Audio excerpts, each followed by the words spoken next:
pasteur et ses problèmes. Nous voyons que l'Église est en train de prêcher ce qui est à l'encontre de la doctrine.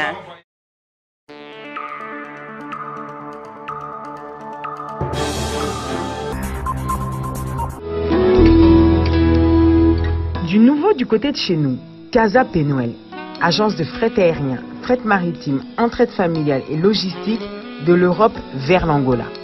Situé à Roua numéro 1, Casa numéro 119B, Palanca Luanda, vous pouvez recevoir les colis venant de l'Europe à travers la France et l'Allemagne sur les numéros indiqués ci-dessous.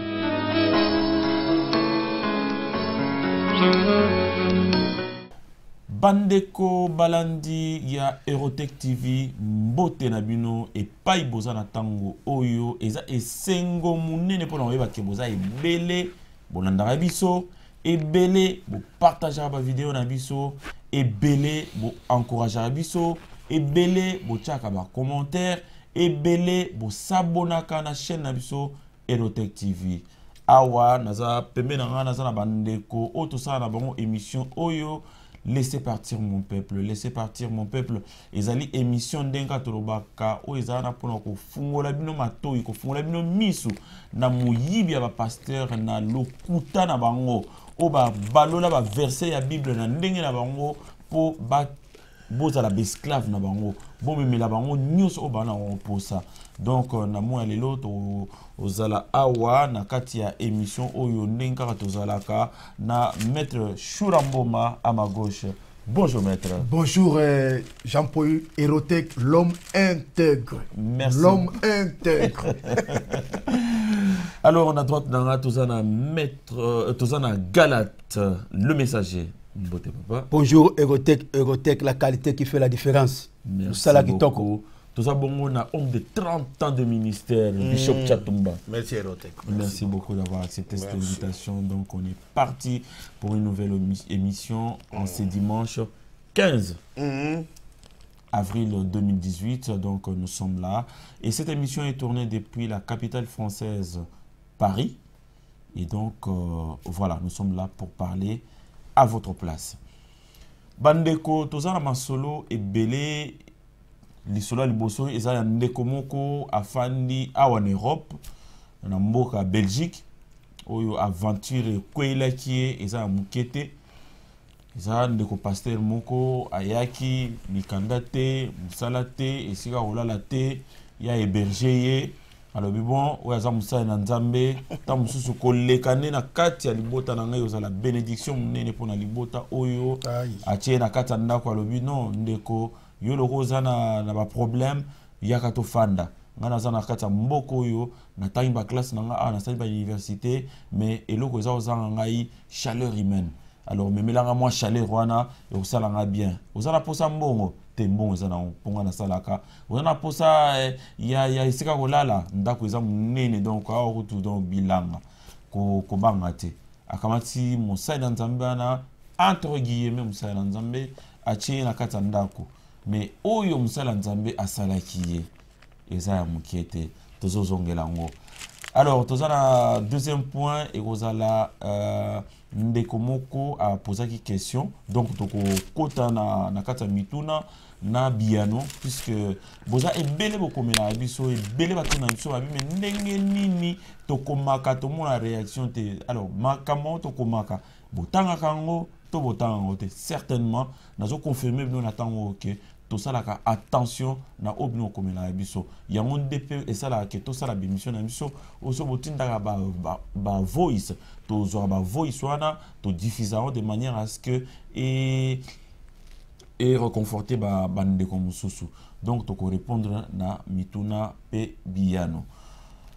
Voilà, donc tozali pe na bandeko o bamona ke émission oyo tosala mouvement pona bolamu na bino o bino bolanda biso bandeko batindaka ba voice pona féliciter biso batindaka ba message vocaux de manière à ce que ba encourager bandeko oyo nan ba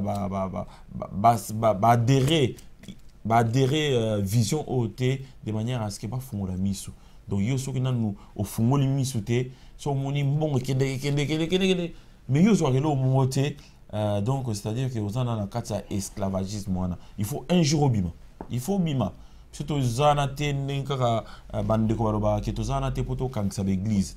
Vous avez un pona ko fungo la misu. Oyo aibika tambula ka bien te. Pasteur wana l'église est aussi vidée. Voilà, est aussi vidée. Donc, tu peux marcher, monter. Et donc, to banda ne bandeli na ranti tozana ndeko moko ndeka na oti koloba awa Bishop Chatumba na ranisi lisoloana o yebia malamu. Ouais. Ndeko wana, nous allons aborder la parole de Dieu. Pour que vous compreniez comment ce que la Bible dit. On peut prier aussi. Nous prions. Père, nous te disons merci. Le temps est arrivé où ton peuple doit être éclairé. Puisque tu as dit dans ta parole, c'est poussé par le Saint-Esprit que les gens ont parlé de la part du Seigneur. Nous te rendons grâce, Père, puisque tu as dit, sans toi, nous ne pouvons rien faire. Mais avec toi, nous ferons des exploits et nous écraserons nos ennemis. Père, toi, tu as dit dans ta parole, on nous fera la guerre, mais on ne nous vaincra jamais. C'est ta parole qui doit s'accomplir. Père, le temps est arrivé où ton peuple doit être éclairé. Ceux qui sont liés, ceux qui sont bloqués, sous les souks de l'ennemi, seront libérés par ta parole. Puisque tu as dit dans ta parole, dans leur détresse, ils ont invoqué l'Éternel et l'Éternel a envoyé sa parole et sa parole les guérit. Nous te disons merci pour tout cela. Au nom de Jésus, nous avons ainsi prié. Amen. Amen. Écoute, je lis toujours dans 2 Pierre. Aujourd'hui, 2 Pierre. La Bible dit, le Seigneur s'est délivré de l'épreuve les hommes pieux et réservé les injustes pour être punis au jour du jugement. Et le jugement viendra. Mais la Bible dit, le Seigneur sait, Nzamba yebi, kobatela, nakati ya mukumba, sous l'épreuve, puisque bato nyonso basali bolamu to bazo continuer kosala bolamu bake kokoye kosala bolamu wana bato mabe bamoso bazo diso ngana kosala susu bolamu te okokoye na piège de l'ennemi. Mais la Bible dit le Seigneur s'est délivré les hommes pieds de l'épreuve et réservé pour les jours du jugement les hommes méchants. Bato bazo sala bato mabelelo. Bazo mona comme si bango ba gagner. Asali mabe na verse akimi na Allemagne. Apona ya moni kesilit. Mais Bible dit le Seigneur les réserve les injustes pour être punis au jour du jugement. C'est-à-dire le jour du jugement viendra. Mais qui seront punis? Ce sont les injustes qui font des dégâts aujourd'hui. À ces dégâts d'église, à qui a l'église, à qui envers, ça c'est des dégâts, à qui en Allemagne.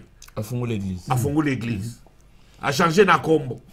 Pourquoi on a eu qui était na Kinshasa ba ki combo ne bokecho na Paris akomi na combo mususu. Aboki na combo mususu. Aboki na combo mususu akomi na combo mususu. Bana na bango ya lemba ba yebite que bokecho na biso ya lemba wana ndi azala ba yebite.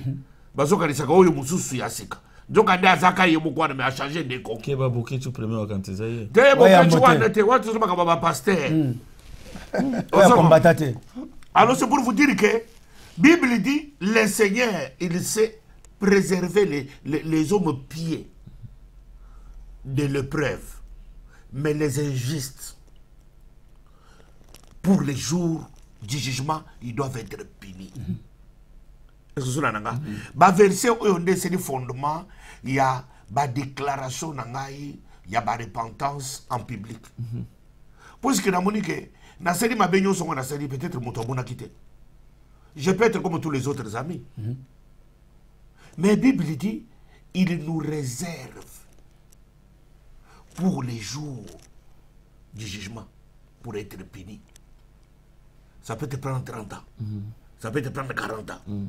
Moutoyo, victime à qui qu'on est là, Amoni Penjambe, ah lokolo moto ya oya verse mutoye abibengi pasteur parce que maman on est en verse nde abangi ko tia mongongo na ye mais atie biso maloba na munoko po biso toloba ba peuple bayoka azana musala azana ndako azana bana na ina ndako eloko ezaki kozanga ye mobali amoni mutoye na kombo nzambe on a un prophète. Le prophète. Et là, vous avez un mobile. Le coloyer n'a qu'à dire que ça dit qu'il y a une bénédiction. Quand on a bon, il y a un ndako nanga yango. Bana ngai bango. Ngai yeyo. Ayambi afunguli maboko. Prophète à côté na ndako avandi. Prophète abandi kolé a soso azolia maki. Kulia soso kulia maki. Azozo mama. Azozo na mwana. Pas seulement azu bango kaka. Azu mwana ya mama wana azemisi. Maman s'est retrouvée dans mobile ni andako. Prophète ya nzambe. Mais mwana ne na zemi akomi na zemi. Et puis pas seulement prophète atiki. Prophète atiki kozemi s'appelle libanda. Siko azu mwana. Mwana ki ko reconnaître. Mwana ya libanda pozo mikanda. Po mikanda ebi mambangu mbangu.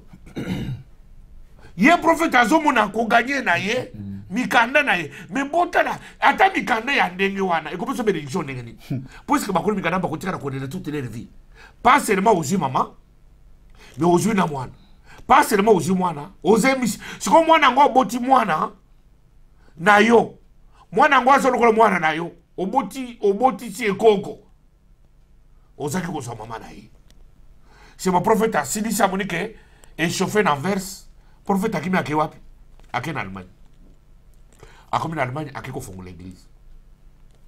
Alors bande konangai makambongo Bible nde mutolobiango.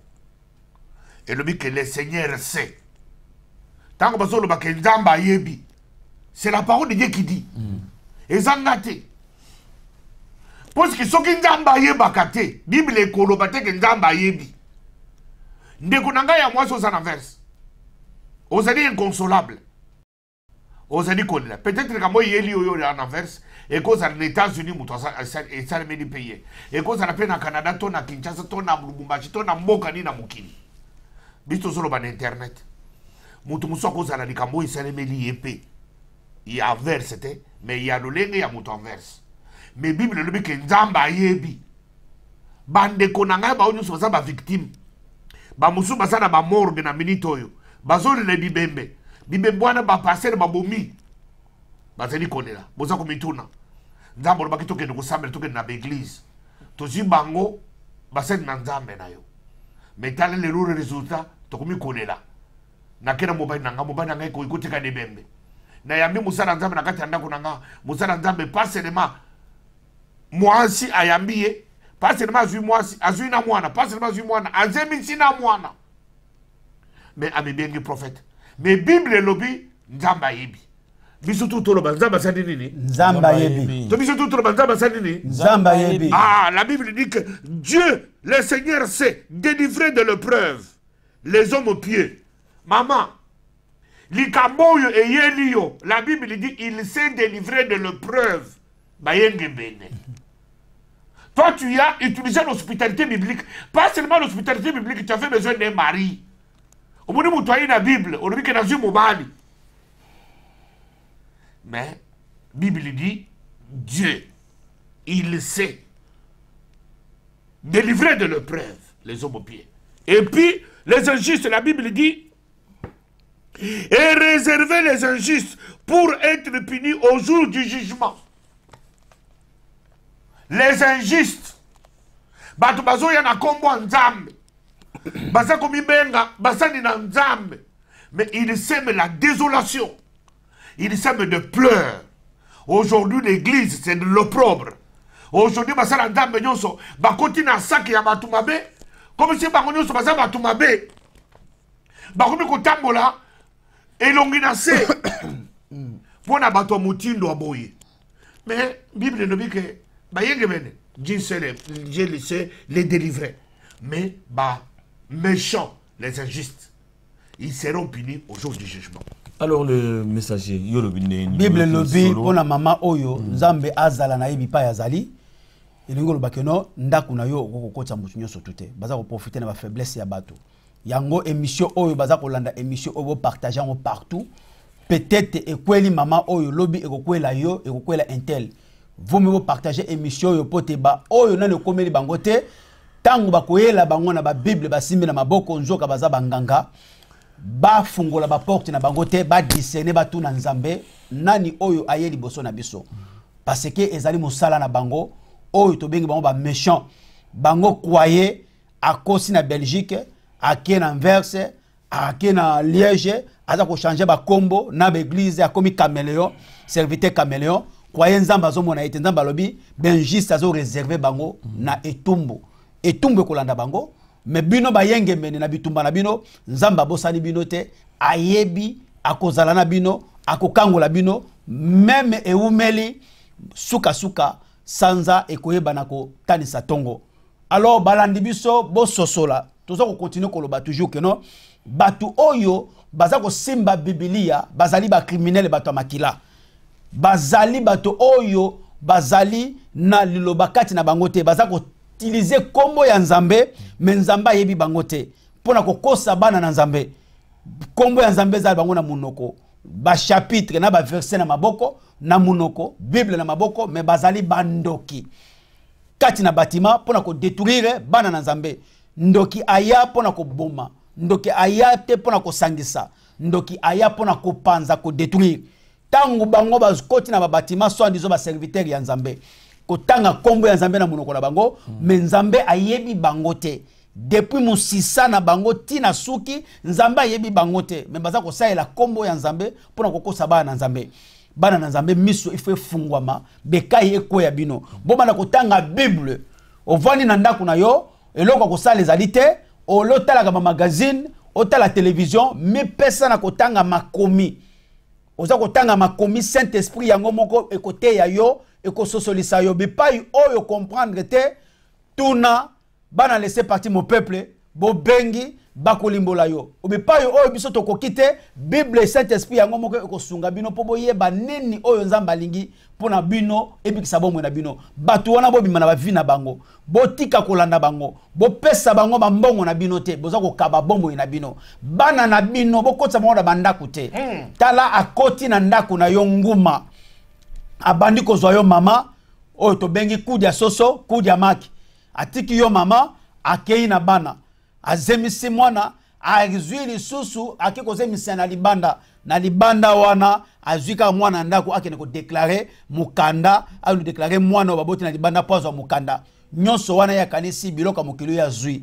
akene ngo nini part etumbu za kozela bango jugement eza kozela bango po nzambe alobi c'est que l'homme a semé va récolter oyo bazali kolona ngo tolobi nzambe na likolo nzambe na lola batu bazali kolela mingi peuple na yo zali konyokwama mais banyoka banganga bangunza batamfumu bato na beglize ba pevalongo oyo tozo ko benga beglize bandoki baza ko continuer ko détruire bana na yo nzambe na lola olobi à moi la rétribution à moi la vengeance mukolo nini okokata makambu ya bana na yo po bakeko luka nzambe na kei zoka liwa eza kozela bango liwa eza kozela bango me balobi yonde mutokata ka makambu na ndenge elonga meli tika o défendre cause ya ba oyo bazali kolela tika o défendre cause na bango pote batato la paix ya solo nzambe na likolo akata ka makambu papa kotika te banguna babeta tolo na makambu bazali kosala na nzoto ya bana na yo ba oyo tolobi 9% bazali ya kopola mais 1% ya solo bozali wapi bokomi kotambola mutu na se bokomi kotambola mutu na se mais botiki ba serviteur ya lokuta ba koti na bilanga ya tata pona ko détruire bana na nzambe mais komi na tango losambo na bino botungisa nzambe nzambe na likolo bobanda kofunda bango na parlement céleste soki oza kotungisa nzambe tango nyonso na kotambola kobanga nzambe un jour viendra nzambe akokitsa itumbu na mitu na bango yango toka koloba yango wana botanga bible nzambe moko akofungula bino miso bekai kokweya matoyi na molimo ekofungwama saint esprit ekovanda kati na bino nzambe akokonduire bino me baporte ya ndako na bino bafamille na bino bokonfie bango na bato wana te bomala kotuna nzambe bipai bokotia makolo botuna nzambe nani aye liboso na ngai botuna nzambe nani oyo esenge napesa mbongo pesi ezali bomo ina yo mobimba bazali babomi ya bato oyo toka koloba na bino yango wana na pesi parole na ngai nazongisi epa aérotech maître Choramboma yo lobini nolandi lisolo yo ya kokamwa. En tout cas, merci mingi na bato nyonso baolanda biso à travers émission oyo pe image oyo surtout mingi ba sportif na s'adressera na bango ponga na za sportif maître Choramboma l'imbattable. Donc esalinga pas citron na likambo yo parce que omoni likambo tozoloba chaque fois faut bato bazala prudent na likambo na lobi toye na film te toza na bouton te magique te mais toza na éveil oyo bato faut comprendre na mupepe moko to souffler ya sikakati na lingomba bato faut bazala éveil ba comprendre que temps oyo comme dernier temps obi lobaki na dernier temps bakoluka ba o azana ngomba ko na ngomba te azana sama ya eza ero ba vrais adorateurs de Père en esprit et en vérité. Amen. Maman oyo aza victime et ça linga pas parce que aza victime ya komona ayambi mutu na nzambe na kata ndako na ye mais totangi bible moi so ayambaki Élysée na ndako na ye est-ce qu'il y a kobima na mama wana veuve wana akuta veuve wana ye kitoko makasi veuve wana azaki na mo azaki na mona te mais kitoko makasi veuve Sarepta wana azaki kitoko makasi et puis chose grave maman na biso maman na so azolanda image oyo surtout bino to victime yo kanisi lokola nzamba yebi yo te mais nzamba yebi yo veuve wana na Sarepta batebele bayebaki yete maman so azaki konite mais tala nzambe na lola yebaki pourquoi tu sous-estimer comme pesa na maboko na maboko bato akoko sala yo bo un jour ayaki na ndako veuve wana abima na mama wana te mayi ko pesa bénédiction na kata ndako wana parce que azalaki mutu na nzambe azalaki na porteur ya semence ya nzambe mais oyo lelo ko kote na kata ndako ofungole lié motema oyo mama bafungola ngona n'importe qui te bible lobi yango na nzambe atikala kaka nzambe vraiment nzambe ko changer te même atabi na to changer parce que voici je me tiens à la porte je frappe celui qui ouvre ma porte j'entrerai chez lui eza mutu yo tout eza nzambe ndazolo ba ko beta na motema na yo talo kotisi moyibi ya ndengo faxer ya ndengo escroc ya ndenge oyo akoti na kata ndako mon frère pasteur au nom de Dieu okoti na kata ndaka mama bato ozui mama wana nzambe na likola zo mono bimi na ye mama na faiblesse na zo banga prophète titre wana bible to banga ngote e bangi sabiso kutute ce sont des manipulateurs des escrocs oye lo bimi na mama wana na inverse batanverse mbote ba congolais cho bazana inverse communauté la biso bazana même africain obimi na mama wana merci nzambe na likola monio ozu susu mwana na yo komiti na niveau ya kocha ezem nzamba confondre nous obimi na mama wana oche mwana nezem olongo wana lisu au nom de Dieu que tu sous zemi libanda mon frère ozu petit que ta pasteur ya l'homme de Dieu yo kanisi biso soto yo moni makamususu ko nzamba zaka ka juste bato azo saka na komba nzambe bato wana na ebiso na iti bazo yela bino ndenge ni mama opesi mutabo opportunité na komba nzamba sali makamusu ko sala mama ko banga te nzamba tiki yote soki nzamba yeba ki fe wana webinga eri moko pesa nga na révolution na mutu na nga mingi po ba mama mingi ba sous ces vacances de nzamba yebi te poza femme seule ozo le que preuve moko boy te na bible za na mwasi moko komo na Agar tokolo bazalo kwa deuxième bureau ya Abraham ba bengani sarabi te alukele manœuvre otete ya komotela nga na nina wepoza na zema kei akena désert bible lobi nzambo ya lola abenga ye na komo na ye Agar yo yebisanga sikoyo kasi nzamba yebi yote yango sosise omiboki na mboka baluwana non nzamba yebi yo mama tanga bible zana eloko musu epesa mutu te kaka que cet livre de la loi ne s'éloigne point de votre bouche tu la médites jour et nuit afin que okozala na succès réussite oyo nyusu même entreprise na yo bible zolo ke okozo ba sentiple nango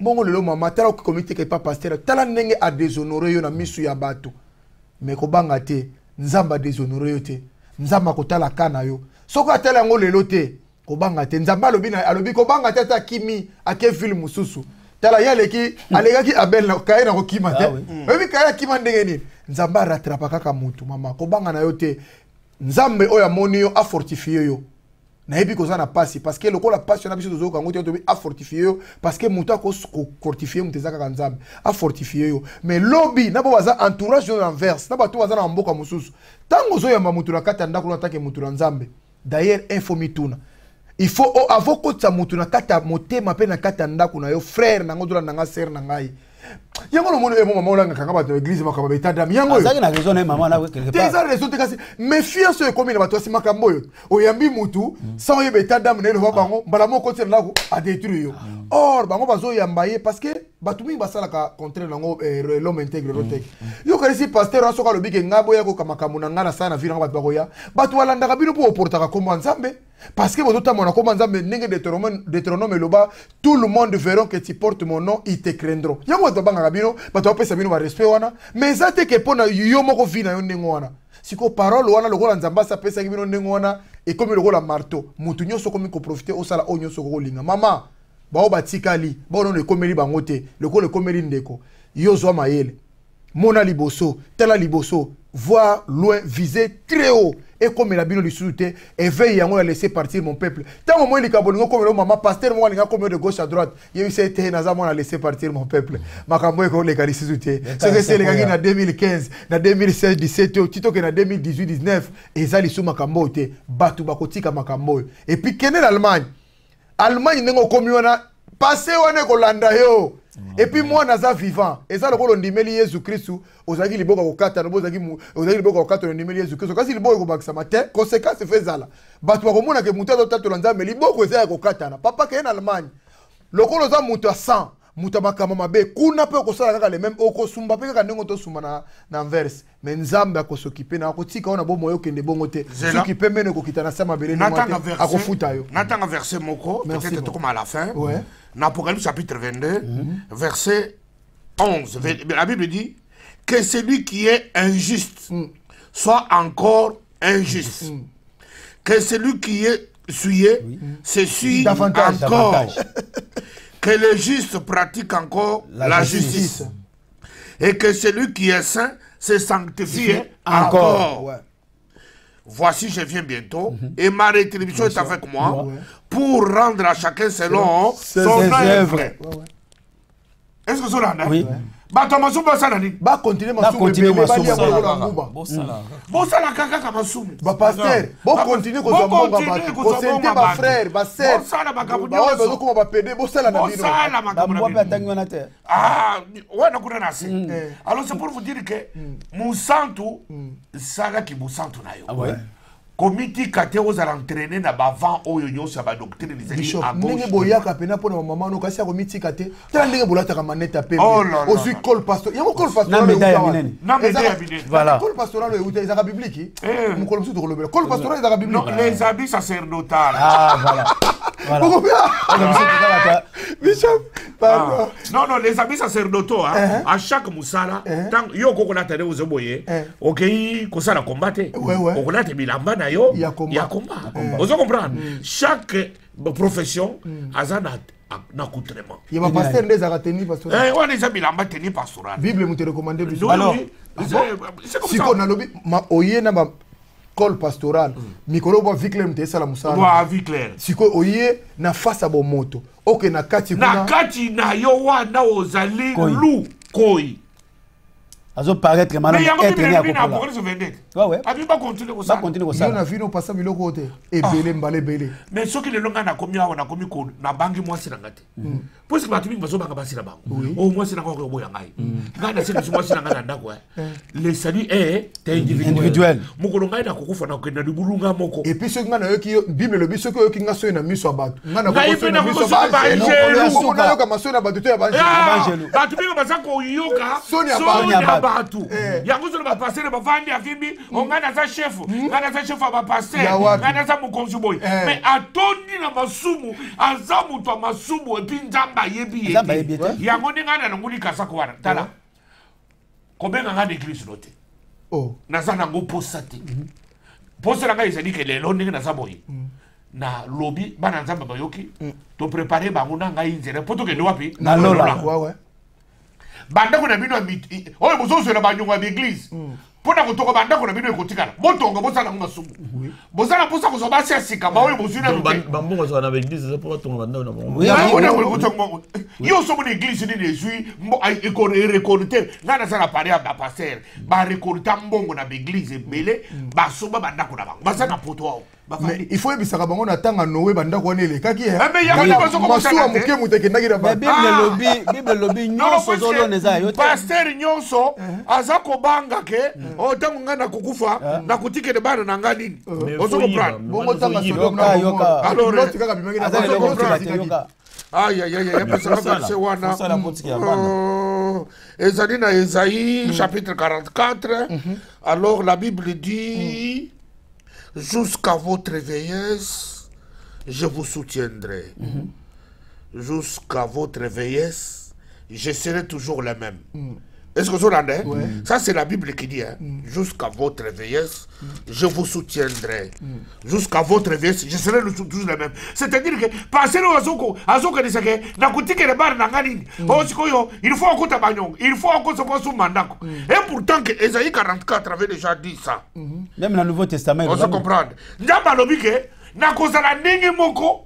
Ndenge na saki na jeunesse na yo na kozala ndenge moko ndenge na saki na kozala na kimubange na yo, c'est-à-dire que Dieu est notre assurance, Dieu est notre sécurité. Ah mais alors je vous aime d'un amour éternel, voici pourquoi je vous conseille. Est-ce que un homme loin de Dieu, il n'a pas à chercher à laisser l'héritage na kutike na bana na ngani osiko na kutike na akomi ko ninga so banyongo akomi ko ninga frauder. Mais les taba passer parce que les pasteurs n'ont pas une fiche de paye. Alors, non, la profession na biso. Si koyo, to komi ko ninga to mi futa. Et pourtant que notre prise en charge c'est Dieu. C'est lui qui nous a appelés, c'est qui? C'est Dieu. Il a dit que c'est moi qui vous ai choisi. C'est moi qui vous ai établi. C'est pas vous qui m'avez choisi. Non, ce n'est pas moi vous qui m'avez choisi. C'est moi qui vous ai choisi. Et que Nzamba pour Nabiso, pour tout ce qui est là-bas, Nabiso Bagnon. Écoute, verset, je n'ai jamais vu injuste abandonner sa postérité. Est-ce que est-ce que Nzamba kotika yo na bana na yo? Jamais. C'est pasteur bishop, c'est ce qui 30 ans qui moyibi Nzamba ko sala na postérité na. Jamais. Akopiniri bango ko sakana te.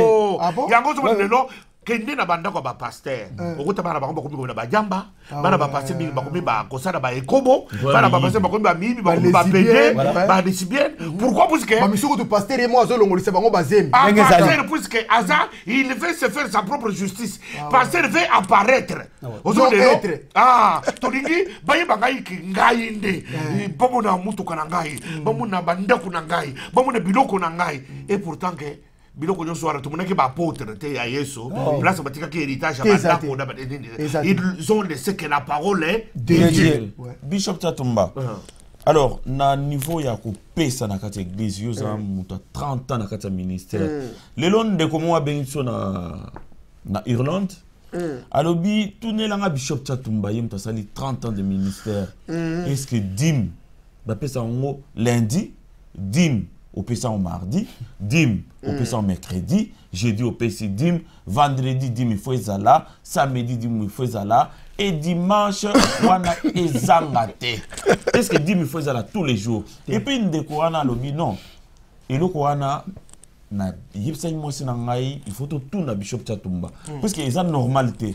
Passer rotolingi mingi à soutenir biso na mambo ebele. Mais ndenge nini komi dim lelo, dim lobby, dim lelo, dim lobby. Est-ce que c'est biblique? C'est biblique. La dîme, est un dixième. Il y a revenu. Est-ce que ça na mutu moko, et ça na pays moko ya monde? Ma foutre mutu 4 fois, mais 5 fois. Na moi? Non. Donc on les a sous-dîmes. Mais non. C'est ça cupidité. Mouibi. Ce sont des pasteurs cupides. Ouais. C'est de l'escroquerie. Ouais. C'est de la manipulation. C'est du vol. C'est un détournement. Na lobby boy. Kolinga mutu andenge wana te ko benge musala nzambe. Bokene li felo pamba. Benga ye moyibi. Benga ye mandona, benga ye nganga. Puisque d'abord alingi binote. Puisque musala nzambe ya nzambe, il a besoin de voir ses propres enfants prospérer. La façon de les faire prospérer, c'est de prier pour eux et les repousser à aller au travail. 3, c'est de les repousser à épargner, à bien gérer les revenus. Amen. Est-ce que ça nanga? Mais basala nzambe ya lelo si na mingi c'est-à-dire ils empêchent même que l'air chrétien parce que ceux qui chrétiens ils disent que pasteur que on a ça na 2000 euros moko na ndako wana na zoro mbala moko ceux qui pasteur ayo kaka ndingo na o est-ce que foutu na godime et nous quoi les bosso ayi bité que mutonga ça foutu que déjà dim la fin du mois on a bossani a bossani parce que ce qu'on mettait quand ils sont que mbala moko est-ce qu'on foutu na godime kaka mongo wana est-ce qu'on peut se la offrande est-ce que tant que tu qu'on fout ça est-ce que d'abord on peut ça qui est-ce qu'on peut ça action de grâce mbala moko 700 sur 1000 2000 ango et koufi na pasteur tango e koufi donc vocabulaire pasteur na zongi siko et pas moi yo foutu dim moi c'est bien tout ça na 10 moko na ndako est-ce qu'on foutu dango moi c'est pe na mbongo wana ki on fait 700 mobali pa yebité mobali ça zongi 700 pe pasteur moi c'est pas yo 700 pe après c'est pasteur mbala moko moko boye ko soka moi c'est mbala ko motana mbongo yaka na mbongo wana bokuti mbongo etikali 600 euros c'est oh c'est quand pesi ki pasteur na kati oh mais là c'est un peu ça qui là c'est quand oh et pourtant dans un foyer on doit avoir un revenu de foyer et on doit avoir une dîme de foyer. Donc ils ont dit ma moi. Il y a moi c'est dit ma badi non. Même la Bible peut le bas bon côté. On se comprend. Parce que vous avez un bon placement. Vous avez un bon parce que et donc il y a moi c'est le combat c'est-à-dire en commun. Vous mettez des choses en commun, vous prélevez de votre dîme dans votre maison. Et donc en commun. Et ça c'est que mon badi au prélevé sur ton salaire là, au prélevé dîme. Moi sur son salaire, préféré dîme. Dans la même maison, vous allez épargner comme. Ils s'en fichent. Ah, pasteur, c'est parce que les pasteurs là, nous sommes déjà égarés par la convoitise. Nous, on n'aide pas nos chrétiens. Mais je regarde mon intérêt. Mais un homme de Dieu censé doit aider un couple chrétien dans son église. N'a conseillé à Dengoana. Mais ça, les qui n'ont moyen, c'est ça. Mais maman, beaucoup de Yamwana. Jésus-Christ. Oui, Jésus-Christ. C'est la raison pour laquelle nous ne sommes pas des dieux. Parce que celui qui est des dieux, il doit vouloir. Même Jésus-Christ a dit ceux qui me suivent, ils seront plus grands que moi. Oui. Mais mes disciples, c'est lui qui est. Ils sont serviteurs de plus petits. Serviteurs de plus petits. Voilà. C'est lui qui me suit, il fera le plus grand miracle, par rapport à ce que j'ai fait. C'est que tu vas faire des miracles par rapport, le plus grand miracle par rapport au miracle que Jésus-Christ a fait. Jésus veut que ceux qui me suivent, ils fassent des miracles, qu'ils fassent en grande dimension, de plus que le miracle que Jésus-Christ a fait. Alors, il est content. Bishop Tatumba, si Makambo Bozoloba, Awanakata. Esika oyo na likolo plateau oyo eza ya motuya ndenga katoloba que laisser partir mon peuple basala on prend fungola bato miso bato belé miso wandi ofungwama bato belé ba message zo ta partout boyo ka message moko e uti na Afrique du Sud. Jean-Poy Erotech TV chaîne Malunga chaîne Kitoko oyo vraiment ezo ko edif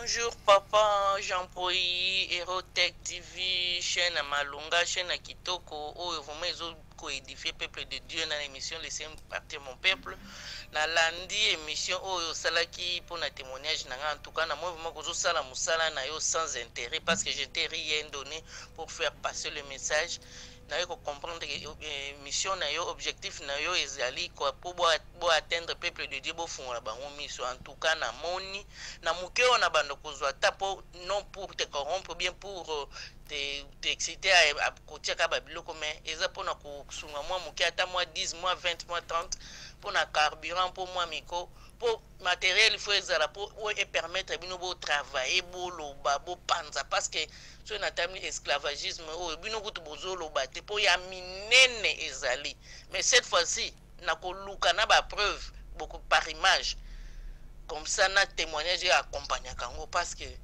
na ebité bateau bakangami ce qui peut c'est le temps de la fin yango mais je te remercie pour cette émission. En tout cas, na ebike ceux qui toko gagner ta di amte atami balé misato bakobima toko lembate fo babima basambela nzambe na bosolo mbongo elongwa na centre ya ba ministère na bango. Merci.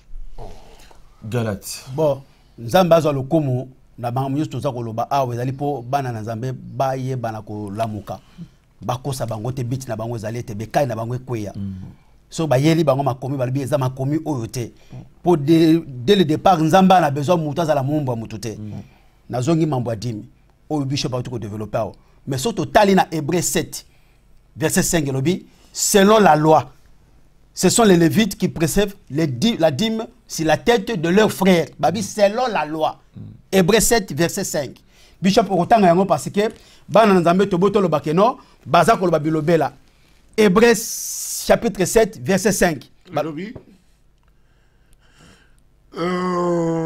verset 5 c'est des fils de Lévi qui exercent les sacerdoces ont d'après la loi l'ordre d'élever la dîme sur le peuple, c'est-à-dire sur leurs frères qui cependant sont ici des reins d'Abraham. Et verset 8 alors? Verset 8 est lobby, c'est-à-dire c'est le frère, le verset 8 est lobby, et ici ceux qui perçoivent la dîme sont des hommes mortels. Sukawana. Batalisi awa sikoyo na Hébreux 7 verset 5 balobi nanzela ya mibeko ezali ba levite bandeko ya Moïse bangonde bazalaki na makoki ya kozwa mbongo na mitu ya bandeko na bango tozo na tanga loi te entep na verset 8 balobi ba oyo bandeko lia mbongo na mitu ya batu bazali batu akokufa elingolo ba nzambe alongoli loi po Yesu Christ aza loi oyo alongoli loi. Totalaki na makombi balobi la loi est venue à travers de Moïse mais la grâce et la vérité est venue en Jésus-Christ de Nazareth. Sikoyo so balobi que non awa selon la loi bazali kozwa mbongo na mitu ya bandeko na bango na Ancien Testament. Toza su na tango ya Ancien Testament te tokomi na tango ya nouvelle alliance grâce ngolo tokolimbo la grâce balobi mutu asala 10 ans na poto soko bota te bakopesa mukana te enta comme chef mususu ya lobi ngai so sala 5 ans au bota na kopesa yo mukanda alors mutu asali 10 ans balobi il faut abota poto pesa yo mukanda c'est-à-dire azana mwana te c'est que ye azana grâce te ngolo pesa milita zo mukanda te maga sali 10 ans na poto siko mukonso ya lobi ngai soko sali 5 ans obota te na kopesa yo mukanda to chama na munoko te to linga nani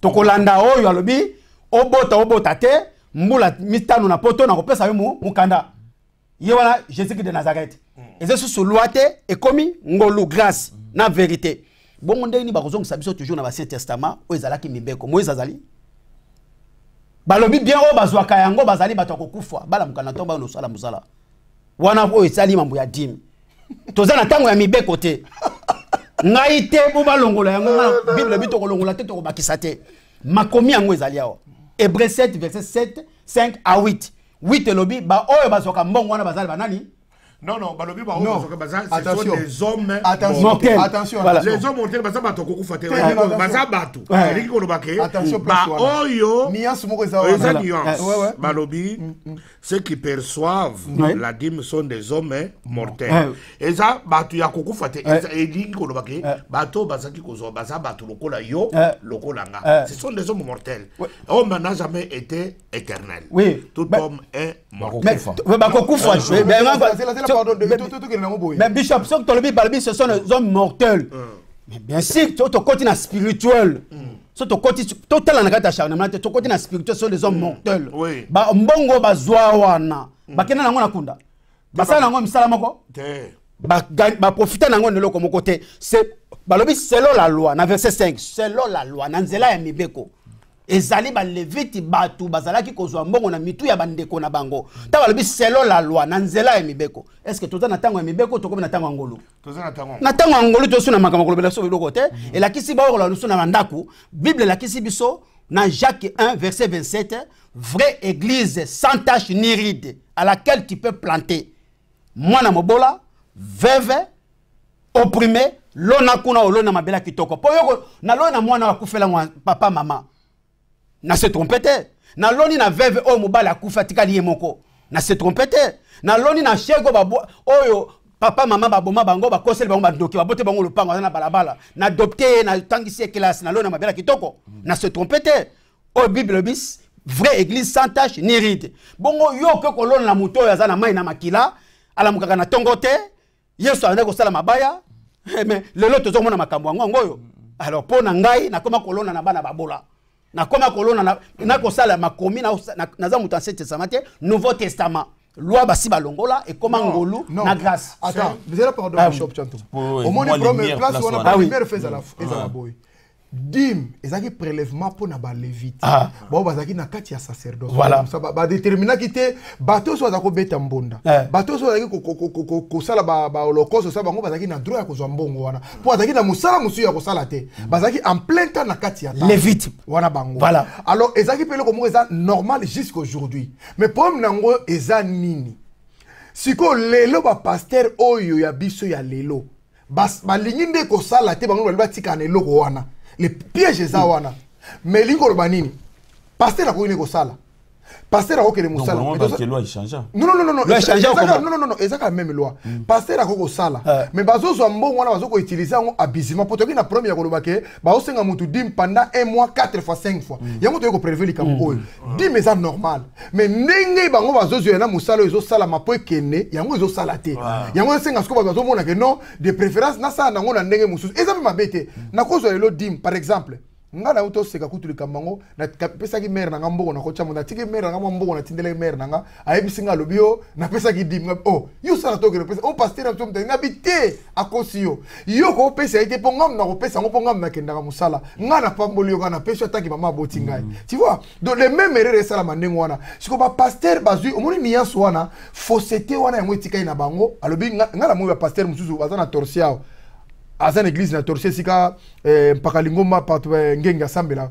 pasteur monga lobi osala na été avai na il faut pesa ke mbongo chaque mois na chongo non wana communique mususu tu vois ali ko sala bongo te eza na volonté ya nzambe te yinde mutalingi ko sala te pour azana makoki so ko sala exemple ba mumpe to yebaki mumpa kenda ko pesa cours to yebaki bango asali messe na 6h ake pesa cours na Saint-André azana salaire na Saint-André a pesa ka messe elongola ke kisango mususu aza préfet na école à Saint-Marc mais aza est-ce que elongola ke kisango alors bango ezana na episode na bi piège za wana bazolia mbongo gratuitement oyo bazo mériter yango te mais baza ba lévite te baza ba lévite voilà comme si olika moko oyo bango mo basombela mapangu basomba ba voiture baza ba lévite te yango mo ile problème tozana ngona bango ya laisser partir mon peuple yango wana parce que bato na piège wana bato azo pesa pena ya solo et ça na bato muso akozwa ganyaka 7000 akolongola mbongo apesi tala imagine toi mutu na 2000 yako pesa nga dim a manipuler a manigancer moi ça pesi 700 mon bala pesi 700 bon se retrouver na 2 dim est-ce que c'est biblique alors peuple de fatanga voilà fatanga bible ne besoin que non bible oza likamuso eza interpréter yango modo faut autant bible mingi chama kolona mai ndeko na makambo ko lekate pourquoi mosala nzambe esali que bato mingi bakomika na posa bakoma basala nzambe pour ça c'est facile par cette facilité là voilà est-ce que ça là parce que moto aboni sur tozo ka ya mboka na biso misala ezalaka te bato mingi bamoni musala na Congo eza lelo musala lokola mibale surtout bino baluba kaka loba mi bakata ba kasai ba lingi makambo wana mingi ko kaka ba akina politique te akomina ni pasteur parce que akomina matière principale et kuna basenga ka diplôme te kuna baluka na bango te loko moko te kuna kokota ka lelo buka lelo na mali c'est désordre o lelo et komona na ke d'abord na Kinshasa soki muto uti poto au vendre une église à Kinshasa au za scandaliser oui pour na comme le nombre de fois bato bazo sala aller retour qu'on peut saka na panier les jours du culte ça va t'étonner. On se voit maintenant cette exploitation là, c'est là où il y a le piège. Oh, le loque, Moutounion ça vend sur ma pasteur. A quand il versé, à mon passé, on a comme de Babana qui naïe, à mon passé, ils ont changé. Et bien, l'objet peut comme une rebelle. À qui on s'appelle où il y a l'église? Bah, fait balanier. Quand la paix est au milieu de Bakar. Alors, il est commis et il y a motivation, puisqu'on a tordu les sens. Il y a revenu de l'église. Est-ce que ça n'a pas? Alors, on a tort de sens, et comme une manipulation. Il y a continué toutes les pratiques nuisibles. Bon, la Bible dit que celui qui donne volontairement. Est-ce que ça n'a pas dit que celui qui donne volontairement? Bon, il y a là. Si on est là, ça c'est volontairement. Et comme ils sont qu'on peut citer passer la cornée au Canada, puisqu'à Ramoni qu'on peut citer. Alors, ça n'a pas ça. Situation na yoti. Yoko no yebise papa. Lokola moi c'est moi bengi biso. Asa na mbongo ko futandako. Ya ye po futandako. Mais pasteur a contraindre que a futandako te. Aya ko pesa l'église. Non. Si ko mutu wana c'est pas ngai na sa l'église. Ngana sa ba na l'église ba mingi ba boyi ko futandako na bango ba ko pesa l'église. Dès même na foi na ye na sa na témoignage ayi a pesi lobi azwi ndako. Akomi ko vanda ndako ngozo futate. Ye asali yakite ya foi na ye. Ezate ke ngai na nobine eteke ya ko peso mona ndambo makamoko sala. Mais ba passer ba sali se batu makamwana mutu a se retrouver na yowanda ko ediki. Mais mbongo ne s'appelle que l'église. Passer la suite, passer à se servir, mutu a tika na ba situation beaucoup très compliquée. Yango zo lelo na l'église na biso, les gens partent dans l'église à quelle église? Azoki une église à ça ne sengote. Autaki na ndako nene ana esengo. Aka l'église après qu'il dans son casa de sengote. Puisque amoni ni ka mwanzambe te. Ko banda depuis qu'il était bandi, matin il s'est mis 25, 20, 30 minutes, 28 minutes. Le reste du temps. Bazole belambong. Bon. Boya boya. Tout ça là boya. J'ai tout ko alimenter sur les cambo bien parce que ça si j'ai moi ça moi tabou ba église de réveil nga ba toucher premier côté. Au moins le premier oyo ya makamambongo oyo. D'abord eza fausseté na kata ba église. Bandiko na ba fungona to ba yeba ba komela biso na ba commentaire. Eza une façon ya to komisa mutu na mbongo. Neka ba tamaile ba lobaka ba philosophe ba lobaka là où il y a des pauvres, beaucoup de pauvres c'est pour faire un riche. Ouais ouais. Église balobi boya na bambongo na bino omengo na bino na ndako ya nzambe afin que na ndako ya nzambe biloko ezanga te ndako ya nzambe eza iloko ya mutu tete non siko ndako ya nzambe wana bapesa kana sanso mais eza ndako ya nzambe te eza iloko ya mutu bango bazoka to pesa pa ndako ya nzambe pa nzambe ko bapesa pa mutu na sens nini pasteur a bâti l'église ozolanda ba congolais ba africain oya bâtissé l'église le 40 ans tika mutu musazo sala na église wana akena azo continuer nango tilelo sa ye sa famille nani mais église catholique muto a sala église catholique ni biso Saint Marc na Ngasani to yeba na biso yete mais to l'équipe de 45 mais c'est la bible leki wana ba sala ka le même service wana c'est ça le service ba bi ke za muto wana tabo na trésor eza na compte nzambe pour bi ke muto akoleka bato akondo ya bazo tangisa ba sala bo ya biso eza ya biso moko do soko le mo elonga na ye na sala église nango chura mboma ministry koya kuna lo yengete po okukufa donc c'est mon église ce ko yoki lelo oh message à sala église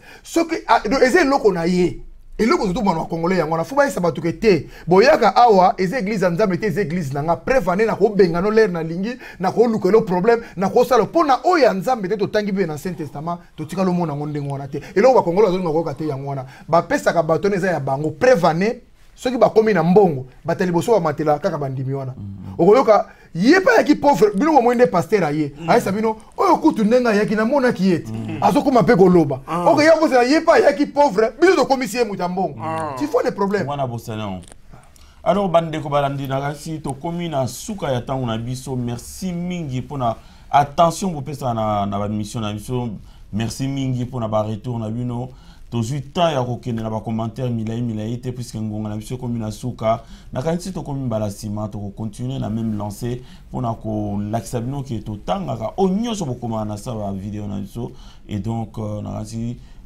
soki moi liloba moi mbote vite fait na kanisi eko za malamu pona bandeko to fa na bango. En tout cas, merci mingi na batunyo sou balandi biso de partout, surtout bas sportif oyo so landa biso de partout dans le monde, boza partout bozo landa biso. Merci mingi opesa biso toujours attention éveil o eza pona bino. Ekeke nyoso, mbula nyoso, mubu nyoso tunzamba pesa ka mupepe moko pona ko fungola mato ya bato. Tout le monde a un Ancien Testament ti bolelo. O eza laisser partir mon peuple bande ko na bino. Chance nango ezali parce que tozana mutu oyo asala 30 ans na makambo bino ozo konne ko sala ti lelo ya tiki na ye. Alors alinga pesa bino expérience nango. En tout cas ba sportif nyoso azo landanga merci pe na batu nyoso tout bande ko nyoso. Merci dans le moment de 5 Carmel et Carmelia, Chrissy Mboma, Melvin Mboma na Luanda, Denisia Mboma, et puis Mote Mingi na Bienvenue Kamba y Apocalypse vende les seuls millionnaires na biso Nchangu, Maman Mboyo na Bordeaux, mutu moko apiblia makambo na biso na Londres inyonga mayama apiblia na page na ye chaque fois dans la page lokola bouche autorisée na petit na biso la news de star ba publier makambo na biso mingi merci mingi bena bat nyonso balandi biso bon continuer ko s'abonner massivement na Erotech vraiment aux émissions na bino laisser partir mon peuple. Alors Bishop Tatumba bon appétit maman Akach Mbotebele et puis n'appétit maman colonel nakati Australie Mbote merci nzamba soutenir yo nande kona biso mwasi oyo abengi na Afrique du Sud yebake alors tout ça kola Wendy maman Wendy alors Wendy pesa combo ya belle sœur na ngai Wendy Diesel na pesi yo pe Mbote nzamba pambo na bino Mbote pona bana laisser partir mon peuple partout bipai bozali nzambe azala na bino abomba abatela bino mama Wendy na Afrique du Sud toyoki message na yo na oyo aza kokoba kotinda message toujours toyebi ke no ozana bezo to lobela yango to tanga ka yango oyo ya Pascal Ndongala pichu oyo yangola oye pona ko pesa conseil na libala ya batu opanzaki libala wana na creye ozemisi mwasi ya mundimi obengani mundimi to tanga ka message wana yango bipa ozali yebaka ke no okotika la impunité nzambe akosokipe na bino botu botikali nzambe abomba abatela bino bokoba na kotanga Biblia tozosu na tango ya loi te tokomi na tango ya ngolu grâce na vérité oboko salela bekai eko ya bino bo s'abonner massivement na Erotech la qualité qui fait la différence tolobela vie ya Papi Gen bipai tolekaka pona ko lobela bino makambo oyo etali spirituel na ya mboka oyo tokoka koloba yango wana nzambe na ngai abomba abatela bino equipe oyo bokoba ko sambela pona biso tokokoma wana yo yebi alors ezali facilité nzambe mutu alingi tokutana po toyeba ko kabula na bino oyo ezali bonzambe tango ya Paul na Silas baningisaki mokili tango oyo komi tango ya laisser partir mon peuple pe eningisa mokili nzambe na lola kolala pongite pa balobi olala kato nimbaka te ko bana ko veiller ko bomba ko batela biso ndenge soso abomba ka bana na ye na sena mapapu pote ba kombe ya bangunza baza ko yenga papa boma bango miso ya butu pe na moi o to ko koloba yango wana bolala na Yesu Kristo na banda kuna bino mama kitalatala ko bana ko zala na makolo na tata et passo na molimo légitime alors bandeko na tito suki siwana. Merci beaucoup et surtout joyeux anniversaire à Maman Françoise Tchunza. Merci beaucoup, que le Seigneur te bénisse et qui te garde, qui te rajoute encore une bonne longévité et à très bientôt pour vous qui nous suivez. Merci. À très bientôt. Au revoir. Ciao.